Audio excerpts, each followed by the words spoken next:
bersyukur kepada Allah, dan bersyukur pula kepada kedua orang tuamu.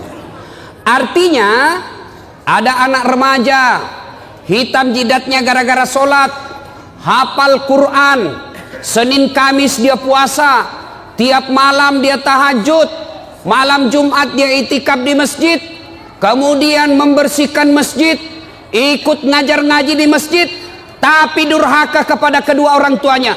Bapaknya dia hianati, ibunya dia keluarkan air matanya. Kata Nabi, demi Allah, demi Allah, demi Allah, jangankan masuk sorga, baunya sorga diharamkan bagimu. Nah, adik-adik sekalian, saya ingin menyampaikan beberapa kisah anak durhaka. Satu, zamannya Isa alaihi salam. Ada yang tahu Nabi Isa nabi keberapa? Angkat tangan, siapa yang tahu? Hadiah. Siapa yang tahu? Nabi ke-20 tuh? Hah? Nggak dapat hadiah kalau berjamaah. 24. Zamannya Isa alaihissalam ada pemuda pak, bagus agamanya, kira-kira sekarang ketua remaja masjid. Kalau sekarang ibadah saja kerjanya, bagus amalnya, akhlaknya baik. Iblis sentimen. Kalau ada orang yang baik agamanya, bagus akhlaknya, maka iblis kepanasan. Maka iblis menghasut satu kampung. Dia datangilah satu kampung itu. Kau lihat itu, namanya Jurais. Kalau kau biarkan, maka anak muda akan beriman bersama mereka. Akhirnya apa?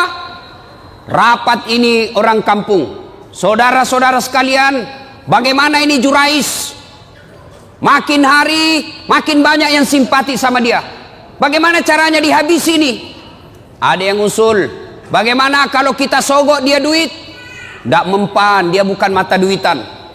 Bagaimana kalau kita sogok dia jabatan? Tidak mempan, dia tidak gila jabatan. Lalu ada yang urus usul, Jurais kan anak muda, jadi gimana? Kirim cewek paling kece, kirim cewek paling seksi, bayar dia, suruh goda Jurais. Akhirnya apa? Jurais, apa dosanya Jurais sehingga dihukum Allah? Suatu ketika lagi sholat sunnah, Allahu Akbar, dipanggil sama ibunya, Jurais, Jurais sini kamu. Bingung Jurais, saya sholat atau jawab panggilannya ibuku? Dipanggil kedua kalinya ibunya, Jurais, sini kamu. Jurais tidak menjawab, bingung, saya lanjutkan atau saya sholat? Akhirnya apa? Dipanggil 3 kalinya, Jurais, sini kamu. Tidak menjawab. Ibunya pun tidak tahu kalau Jurais lagi sholat. Marah ibunya lalu bersumpah. Marah ibunya dan bersumpah, ya Allah, setengah mati aku hamilkan. Ibu-ibu masih ingat waktu hamil? Masih ingat? Bu, halo bu, masih ingat waktu hamil? Enak enggak? Oh, itu ibu-ibu hamil tidak ada enaknya. Jalan setengah mati, duduk setengah mati, tidur sebelah kanan nyamping sesak napas, nyamping kiri poso. Satu saja gayanya kalau sudah hamil, gaya pasrah. Coba dia bilang ibunya, Jurais, setengah mati ku hamilkan, setengah mati ku lahirkan. Ibu-ibu masih ingat waktu melahirkan? Ada ndak ibu-ibu melahirkan senyum? Ada ibu-ibu melahirkan keluar kona tidak, pasti setengah mati.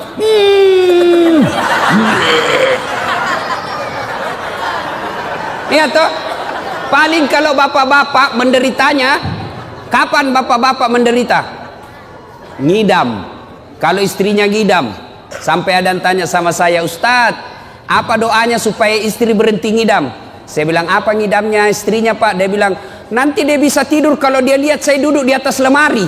Wah, jadi kalau istrinya mau tidur jam 10, setengah 10 sudah naik suaminya di atas lemari. Saya bilang, berhenti kau nak kasih bodoh-bodoh kau itu.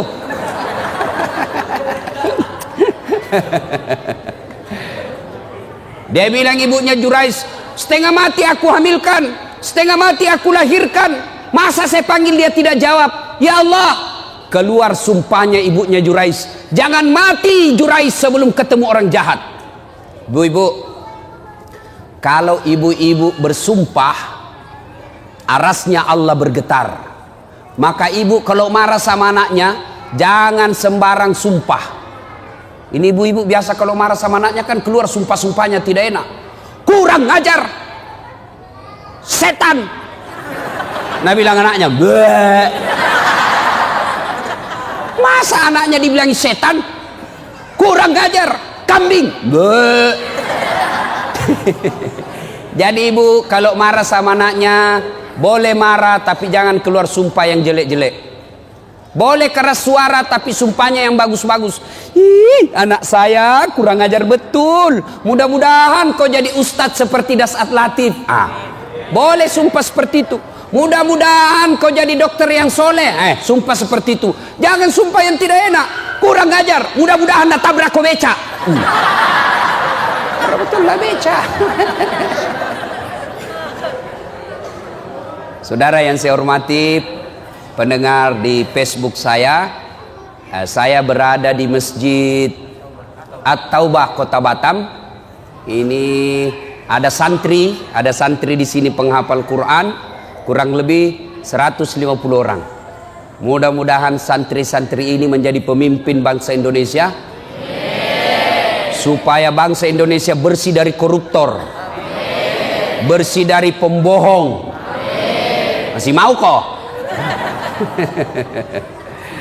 Nah, akhirnya ibunya Jurais bersumpah, ya Allah jangan mati Jurais ketemu orang jahat. Arasnya Allah bergetar, dikabulkan. Akhirnya apa? Jurais difitnah, dikirimi cewek.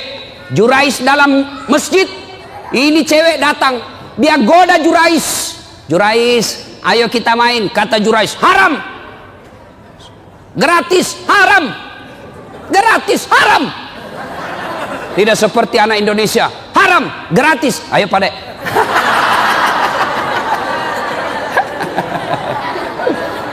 Ini cewek sudah dibayar, mondar mandir di depannya Jurais. Jurais mantap, astagfirullah, dia tutup matanya, astagfirullah, astagfirullah, astagfirullah. Kalau orangnya Indonesia, astagfirullah, astagfirullah. Mulutnya istighfar tapi matanya melotot, astagfirullah, astagfirullah. Akhirnya ini perempuan gagal menggoda Jurais. Semakin dia menarik-narik telanjang, Jurais tunduk, tidak tergoda. Ini perempuan malu, sudah telanjang tidak dilayani, sudah dikasih duit tidak berhasil. Akhirnya apa? Dia pergi berzina dengan pengembala kambing. Setelah berzina di pengembala kambing, hamil. Tabrakan antara cowok dengan cewek. Dek, kalau mobil tabrakan, pok! Mobil sama mobil penyok, penyoknya lari ke dalam. Kalau cewek sama cowok tabrakan, pok! Penyoknya lari keluar. Hamil. Begitu hamil ini cewek, dia kemana-mana pidato. Saudara-saudara sekalian, kenal tak Jurais? Kenal. Itu tuh yang kerjanya soleh, dia bilang dirinya. Yang kerjanya ibadah saja. Pembohong. Nih perut saya hamil gara-gara dia. Difitnah Jurais. Kemana-mana dia pidato, saya hamil, Jurais yang hamili saya. Akhirnya satu kampung mulai marah. Jurais ternyata pencitraan, Jurais ternyata pembohong, pura-pura alim, mau pilpres datang-datang pesantren, sudah dipilih dibohongi kita. Marah. Akhirnya Jurais dilempar sampai kena pipinya, berdarah pipinya. Kata Jurais, demi Allah bukan saya. Bohong, dilempar lagi, bukan saya. Demi Allah bukan saya. Akhirnya begini, kata Jurais begini, bos, biar saya bilang tidak, kau juga tidak percaya. Kau tuduh saya tidak mau terima. Jadi bagaimana? Kita tunggu sampai lahir ini anak, kita tanya siapa bapaknya. Ringkas kisah, lahir anak ini. Begitu lahir, masih merah, masih orok, dipencet pusatnya sama Jurais. Ya fulan, anak, ngomong kau, siapa bapakmu? Demi Allah, siapa bapakmu? Dengan izin Allah, ngomong ini bayi. Apa dia bilang?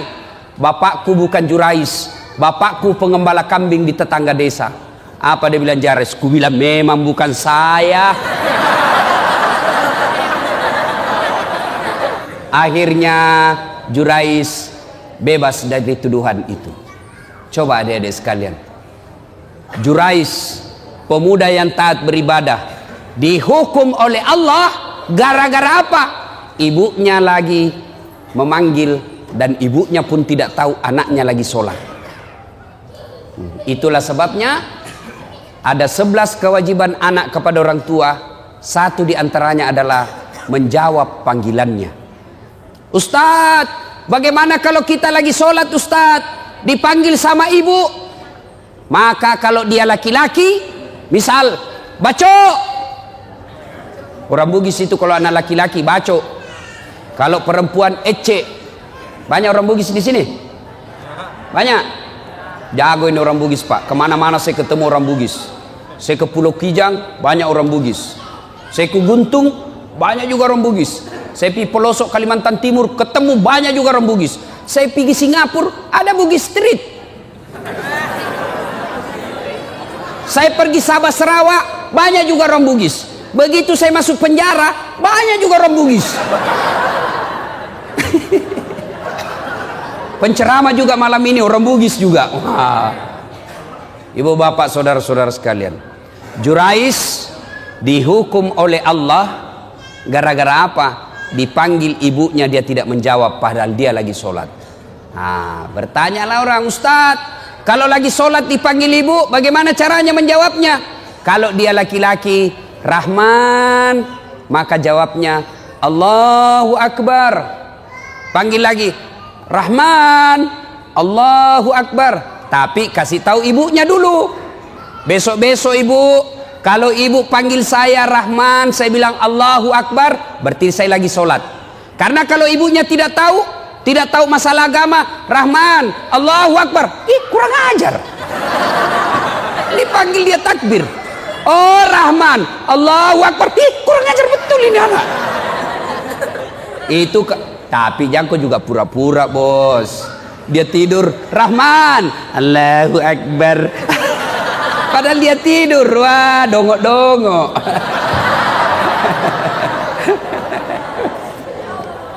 Nah adik-adik sekalian, kalau durhaka sama orang tua, biar hafal Quran, tidak ada bu utamanya.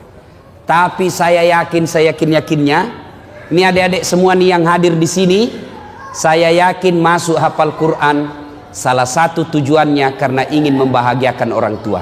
Ya kan? Iya dek ya? Adik-adik sekalian, hafal Quran sudah dapat pahala. Diharamkan disentuh api neraka bagi mereka yang hafal Quran. Diharamkan disentuh api neraka.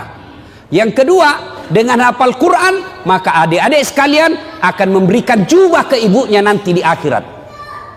Ketika dinda di akhirat karena hafal Quran, maka Allah berikan hadiah kepada adinda ini, adik-adik ini yang hafal Quran, ambil orang tuamu masing-masing, kasih jubah kemuliaan karena engkau menghafal Quran.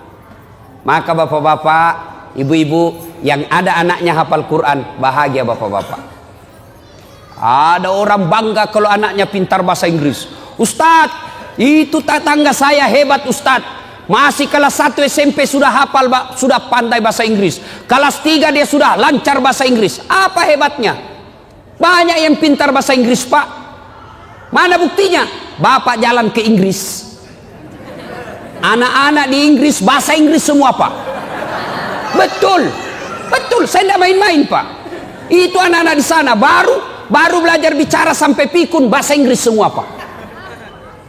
Tidak tahu dia bahasa Bugis. Tidak usah, apa hebatnya pintar bahasa Inggris. Memangnya nanti kalau kita meninggal, anak kita sudah kita masuk kubur, anak berdoa, oh my God, please help me my mother. Tidak lah ya. Lebih baik anak kita hafal Quran. Sekarang itu anak durhaka zaman dulu. Sekarang bagaimana model anak durhaka? Jam berapa Isya Ustaz? Hah? Berapa menit lagi? 2 menit lagi. Oh, sudah habis berarti. Anak durhaka abad modern. Kira-kira tahun lalu di Sulawesi Selatan ada anak usia 22 tahun.